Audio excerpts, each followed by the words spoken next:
Kwa kuwa serikali imeanza maandalizi ya bajeti ya serikali ya mwaka 2026-2027, wizara na taasisi zote 2027-2028, wizara na taasisi zote katika matumizi ya boti hizi za doria tuanze kutenga fedha ili kuwezesha zile doria, yale mahitaji yanayoweza kutumika katika doria yasikwamishwe na masuala ya kibajeti. Ninakopita kule kwenye ziara nikutana na changamoto. Mheshimiwa Rais amenunua ambulance za kisasa kabisa, zingine ni moving ICU, ambulance za kisasa ambazo ni moving ICU, na zingine ni ambulance za kisasa ambazo ziko kwenye ngazi za wilaya na halmashauri zetu.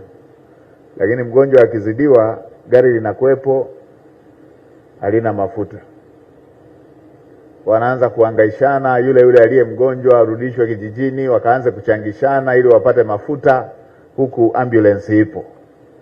Sasa hii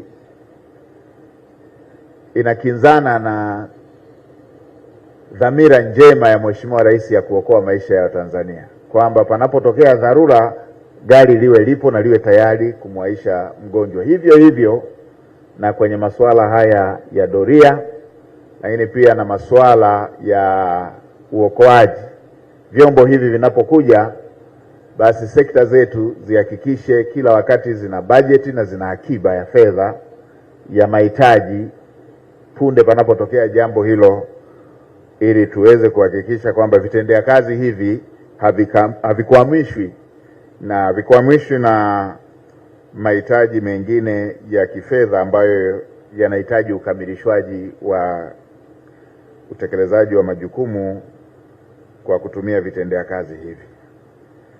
Wasimamizi na watendaji wote watakaohusika katika uendeshaji wa boti hizi, hakikisheni boti hizi zinatunzwa na kufanyiwa matengenezo ya mara kwa mara kama ambavyo imeelekezwa kitaalamu.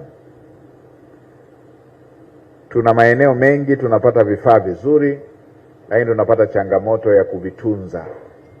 Mradi huu unahisaniwa na serikali ya watu wa Japan kupitia shirika la maendeleo ya Umoja wa Mataifa kanda ya Tanzania kwa gharama ya dola za Kimarekani milioni 2,214,324. Mradi huu umetekelezwa kwa kipindi cha mwaka mmoja kuanzia Machi 2025 hadi Machi 2026 na unahusisha mambo muhimu yafuatayo: 1. Ununuzi wa boti 2 za doria. 2. Mafunzo ya kuwajengea uwezo vikundi vya wakulima wa zao la mwani. Na 3. Ujenzi wa kaushio la mwani pamoja na ununuzi na usimikaji wa mashine za kusagisha mwani ili kuliongezea thamani zao hilo katika wilaya ya Mkinga iliyopo mkoa wa Tanga. Kwa mujibu wa matokeo ya majaribio yaliyofanyika, boti hizi zina sifa zifuatazo. Ya kwanza, zina uwezo wa kubeba hadi watu 12 kila mmoja kulingana na mpangilio wa kiufundi wa matumizi yake. Zina uwezo wa kufikia kasi ya zaidi ya noti 52, wastani wa karibu kilomita 96.3 kwa saa, jambo linalolifanya kuwa miongoni mwa boti za kisasa zenye mwendo wa juu na kuzidi kiwango cha noti 50, yaani karibu kilomita 92 kwa saa kilichokuwa kimeainishwa kwenye mkataba. Zimejengwa kwa teknolojia ya kisasa inayoziwezesha kufanya kazi kwa ufanisi katika mazingira mbalimbali ya bahari. Zina uthabiti wa hali ya juu na uwezo wa kustahimili hali tofauti za bahari wakati wa doria na operesheni za uokoaji.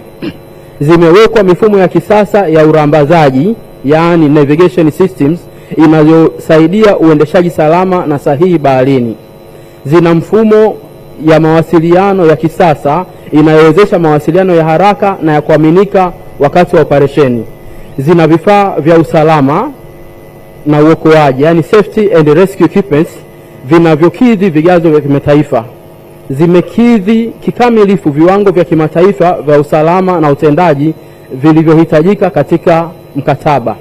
Zina uwezo wa kutumika kwa ufanisi katika shughuli za doria, ufuatiliaji, uokoaji na ulinzi wa mipaka ya bahari. Kwa hakika, boti hizi ni ishara ya maendeleo ya kisasa katika sekta ya usalama baharini.